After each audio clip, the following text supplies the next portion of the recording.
কি যে বাসায় বসে টেলিভিশনে দেখে যতটুকু না উপলব্ধি করা যায়, এই যে 52 যে ভাষাটা অর্জন করার যে ব্যাপারটা, এখানে পা রাখার পরে মানে এই শান্তিটা আরো বেড়ে যায়। এখন পর্যন্ত আপাবিহীন বাংলাদেশে প্রথম আজকে 21শে ফেব্রুয়ারি অনেক ভালো কাটছে। 21শে ফেব্রুয়ারিটাই প্রথম আমরা উদযাপন করছি স্বৈরাচার মুক্ত একটা দেশে। আমাদের এই প্রথম উদযাপনকে আমরা একটু ভিন্নভাবেই আমরা উদযাপন করছি এবং যারা আমাদের জন্য শহীদ হয়েছে তাদের জন্য ফুল দিতে এসেছি। সাথে কে এসেছে? আমার ভাইয়া এবং আমার বাবা। প্রতি বছর কি আসে নাকি এবারে প্রথম? না, এবার প্রথম। মানে এই শান্তিটা আরো বেড়ে যায় যে না, আমাদের ভাষা, আমাদের দেশ, আর আমরা মানে আমরা আমাদের কথা বলার যে একটা স্বাধীনতা, এটাকে না আরো উপলব্ধি করতে পারি। অ্যাকচুয়ালি আমার খুবই অনেক দিনের ইচ্ছা ছিল এখানে আসার, কিন্তু আমার মা এবং আমার বাবা আমাকে যেতে দিত না। এবার আমার বাবা আমাকে অনেক রিকোয়েস্ট করার পর দিয়েছে। আর আমার কাছে মনে হয় বাংলা ভাষা একটা শান্তির জায়গা। যখন এই যে সবাই কথা বলে না, বা আমরা যখন কথা বলতে পারি না, এটাই একটা আনন্দ।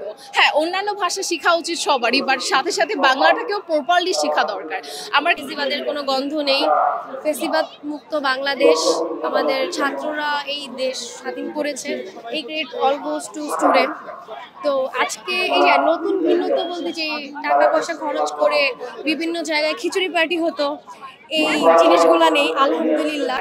আমার কাছে মনে হয় স্কুলগুলোতে যেরকম ইংলিশ মিডিয়ামে বাচ্চাদের এখন ইংলিশটা শেখাচ্ছে, সাথে বাংলাটাকেও প্রপারলি প্রায়োরিটি দেওয়া উচিত। হয়তো বা ওরা অনেকটা ইংলিশে কথা বলতে পছন্দ করে, ওরা আবার বাংলাটাকে এত প্রপারলি বলতে পারে না। সো যখন ওরা বাংলাটাও প্রপারলি বলতে পারবে, তখনই এই যে সার্থকতা, আমাদের ভাষা দিবসের সার্থকতা।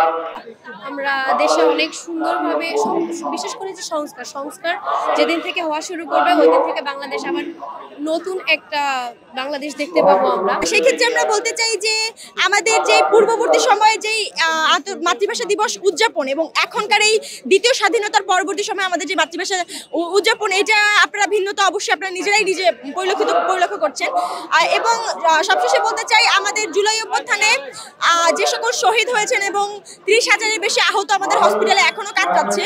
তো বাংলাদেশে বিভিন্ন সময় বিভিন্ন স্বৈরাচারী দল এবং ফ্যাসিস্টরা মাথা কেড়ে বসে এবং এই দেশের ছাত্র জনতাকে রাজপথে নেমে জীবন দিয়ে দেশকে স্বাধীন করতে হয়। তো এই 24-এর এই স্বাধীনতা এবং 24-এর এই জুলাই বিপ্লবের যে রক্তক্ষয়ী আমাদের একটা যুদ্ধের মাধ্যমে স্বাধীনতা পেয়েছি, এটাই যেন বাংলাদেশের ছাত্র জনতার শেষ রক্ত দেওয়া হয়।